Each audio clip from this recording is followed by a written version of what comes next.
एक shelter home के अंदर सिर्फ एक महीने में 13 बच्चों की रहस्यमय तरीके से मौत हो जाना अपने आप में बहुत सारे सवाल खड़ा करता है।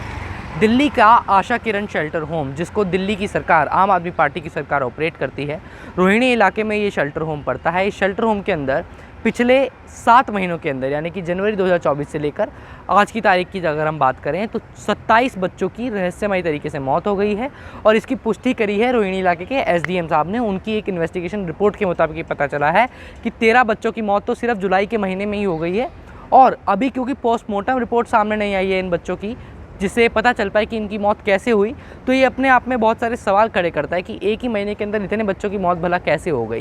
क्या वहाँ पर प्रोविजंस ठीक किए गए थे या नहीं किए गए थे। हालांकि अब ये भी कहा जा रहा है कि क्योंकि बारिश का महीना चल रहा है तो पानी हो सकता है साफ़ ना रहा हो, जिसके कंजम्पशन को लेकर बच्चों की तबीयत ख़राब हुई हो। आपको बता दें कि शेल्टर होम के अंदर अपाहिज, अनाथ दोनों तरह के बच्चे रहते हैं, जिनको दिल्ली सरकार एक तरीके से आप कहते हैं ना शेल्टर देती है, खाना प्रोवाइड करती है, एजुकेशन देती है और तमाम चीज़ें उनको प्रोवाइड की जाती हैं। इसी शेल्टर होम के अंदर 13 बच्चे सिर्फ एक महीने में मर गए और उस पिछले 6 महीने के अंदर आप देखें तो 14 बच्चे और जिनकी मौत हुई है। कुछ रिपोर्ट्स में कारण बताया जा रहा है कि डायरिया की वजह से हुई है। क्या कहेंगे? देखिए, हमको इस खबर की जानकारी मिली है। मैंने दिल्ली सरकार के महिला बाल विकास विभाग में संबंधित अधिकारी से बात की है, मैंने समाज कल्याण विभाग में संबंधित अधिकारी से बात की है, उनसे जानकारियां ली हैं।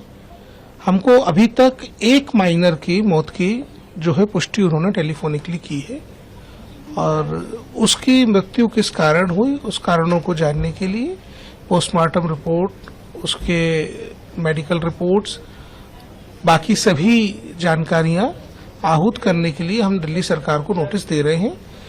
नोटिस के जवाब में जो जानकारी आएगी उसके अनुसार हम आगे की कार्यवाही संपादित करेंगे।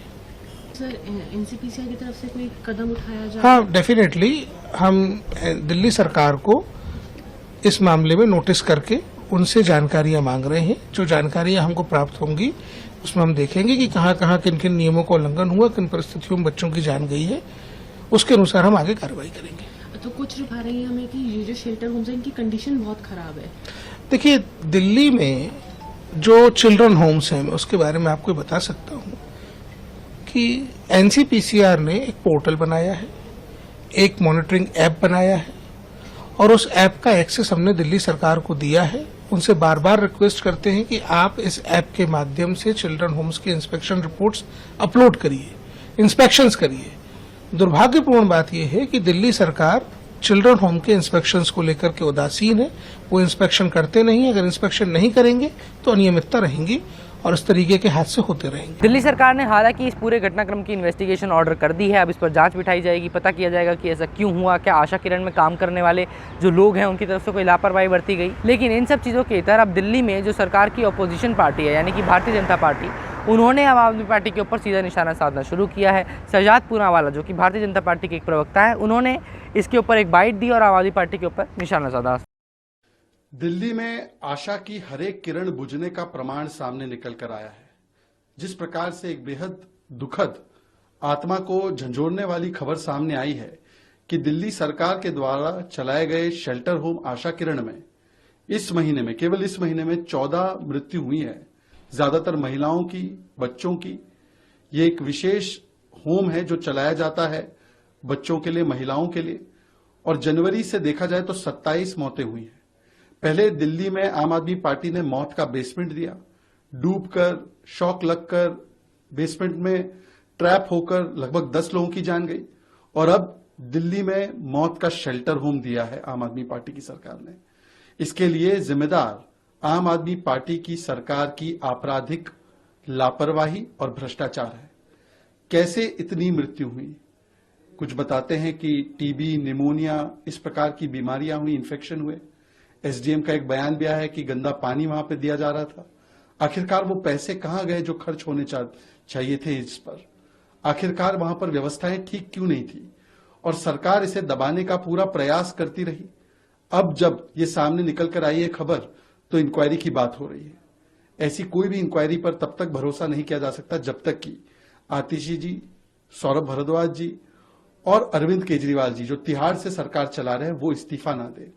हमने देखा है कि जब दिल्ली में 10 लोगों की डूबकर, शॉक लगकर, बेसमेंट में ट्रैप होकर भी मौत हुई, तो जिम्मेदारी का ठीकरा कहीं और डालने का प्रयास किया गया।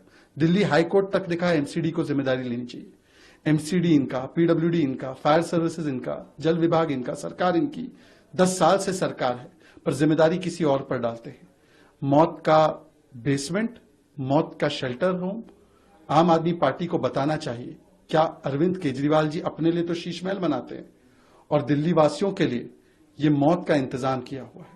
एसडीएम की रिपोर्ट में ये भी बताया गया है कि इस पूरे शेल्टर होम के अंदर किस तरह से जनवरी के महीने से ही हर महीने किसी ना किसी बच्चे की मौत होती रही, कम से कम कभी 2, कभी 1 और कभी 3, जिसके चलते पिछले 7 महीने में कुल 27 मौतें हुई हैं। तो ये जो अगर आप इसको सीक्वेंस को जोड़ेंगे तो ये अपने आप में बहुत सारा सवाल आपके सामने खड़े करता है, जिसको लेकर अब सोशल मीडिया पर, टीवी पर, अखबारों में लिहाजा बातें होंगी।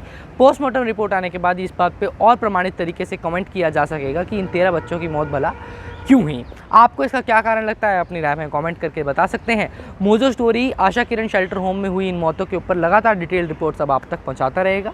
आप तब तक मोजो स्टोरी के साथ जुड़े रहिए। कैमरा पर्सन मदन लाल के साथ मोजो स्टोरी के लिए हर्षद शर्मा।